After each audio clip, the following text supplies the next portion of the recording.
mga kapwa kong kinatawan, at mga kababayan ko. Isang mainit na pagbati sa pagbabalik sa session ng inyong kapulungan ng kinatawan. Magandang hapon po sa ating lahat. Bago ang lahat, muli nating ipinaabot ang ating lubos na pakikiramay sa mga pamilyang labis na naapektuhan ng sunod-sunod na kalamidad sa ating buong bansa. Kasama ninyo kami sa panalangin para sa inyong mabilis na pagbangon. Ang buong Kongreso ay handang makipagtulungan sa inyong mga kinatawan upang maghatid ng agarang tulong at sa lahat ng mga pangangailangan. Patuloy din tayong makikipag-ugnayan sa mga ahensya ng mga pamahalaan at mga lokal na opisyal upang maihatid ang tulong, mabilis na rehabilitasyon at matiyak ang mas matatag na paghahanda sa mga susunod pang sakuna. Sa gitna ng bawat unos, pinapaalala sa atin na ang paglilingkod ay hindi lamang tungkol sa paggawa ng mga batas, kundi sa pagpapakita ng malasakit sa pagkilos at pagbibigay ng bagong pag-asa. Naiintindihan ko po na may mga kasama tayo na wala dito ngayon upang tugunan ang pangangailangan ng kanilang mga nasasakupang lugar. Tama lamang po na ipakita natin ang ating dedikasyon sa paglilingkod sa gitna ng panahon ng mga pagsubok. Ngayon, na natapos na natin ang unang hakbang at tungkuling maipasa ang pambansang budget, maaari na nating ituon ang ating buong lakas sa paggawa ng iba pang mahalagang batas na magpapatatag sa ating ekonomiya, magpapalakas sa ating mga institusyon, makakatulong sa agarang pagbangon ng mga lugar na nasalanta at magpapatibay sa tiwala ng ating taong bayan.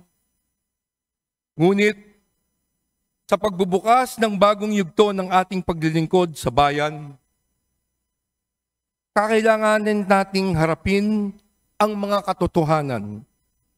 May isang hamon na patuloy na umahadlang sa pag-unlad, isang sugat na matagal nang nananatili sa ating lipunan. Yan ay ang korupsyon.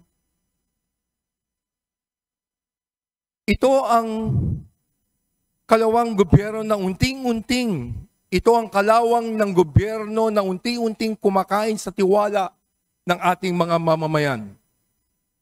Ito ang tunay na salarin sa bawat proyektong hindi natatapos, sa bawat serbisyong napako, at sa mga pangakong di natupad. Sa mensahe ng Catholic Bishop Conference of the Philippines, nitong mga nakaraang araw, malinaw ang paalala, magmuni, magnilay-nilay, at higit sa lahat, maging tuwid. Ang mensahe ito ay hamon para sa bawat isa sa atin sa ating pamahalaan na ang tunay na reforma ay hindi nasusukat sa dami ng ating ipinangako, kundi sa epekto at bisa ng ating isinasagawang programa. Kaya ngayong araw, hayaan po ninyong ilahad ko ang dalawang konkretong hakbang ng inyong kamera para maipakita at maiparamdam natin na seryoso tayong magreforma sa ating hanay. Una, ang Independent Commission Against Infrastructure Corruption or ICI Bill.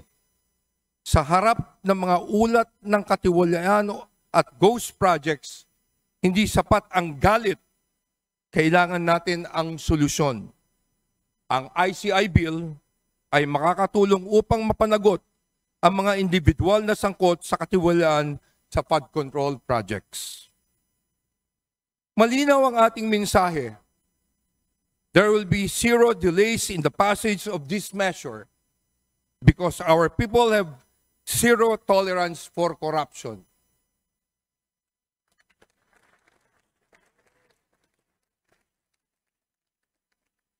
Kaya malinaw din po ang direktiba natin dito we will pass this before we adjourn this December.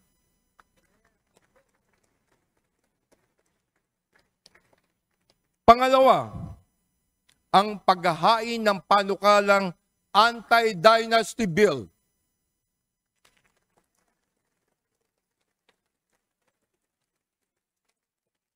Panahon na upang harapin ang isa pang usapin na matagal nang nakasaad sa ating konstitusyon, ang pagpapatupad ng batas laban sa political dynasty.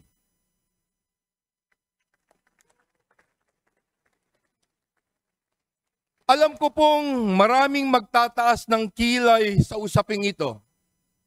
At aaminin ko rin, alam kong may mga matang nakatuon sa akin. Dahil sa aking pamilya, gaya ng mga marami pang iba, ay meron ng mahabang tradisyon na paglilingkod sa ating bayan.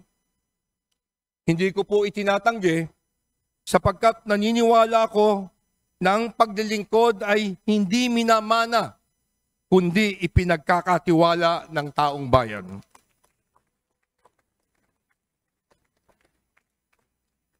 Sa totoo lang po, marami po akong pamilya na nasa pwesto. Pero may ilan din naman pong natalo sa eleksyon.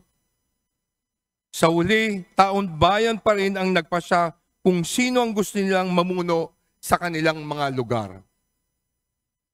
Kaya't, samahan po ninyo kung isulong natin ng isang panukalang batas na magbibigay ng malinaw at makaturungang definasyon ng political dynasty.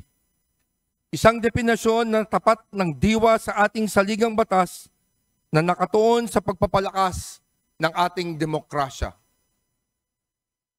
Ang layuning ito ay hindi upang hadlangan ang sinuman, kundi upang palawakin ang pagkakataon para sa mas maraming Pilipino na makakapaglingkod at makibahagi sa pamahalaan. Mga kasama, patunayan po natin, hindi lamang sa salita kundi sa ating mga gawa, na bukas at handa tayong makinig sa ating mga kababayan. At dahil dito, nagmumula ang tunay na direksyon ng ating pong pamahalaan. Na seryoso tayo sa pagpapatupad ng mga bagong reforma dahil alam nating dito nakasalalay ang tiwala ng ating taong bayan. Dahil ang seryosong pagbabago ang tanging daan tungo sa mas maayos at makatarungan at maunlad na bagong Pilipinas. Habang binubuksan natin ang sesyon na ito, harapin ang tungkulin bilang mga tagapangalaga ng tiwala. Mga lingkod bayan na handang tumupad sa mga pangakong maglingkod ng tapat, magtrabaho ng buong puso, at maghatid ng resulta na tunay na mararamdaman ng ating pong mga mamamayan. Maraming salamat po at sama-sama tayong talunin natin ang korupsyon. Mabuhay ang ating bansang Pilipinas.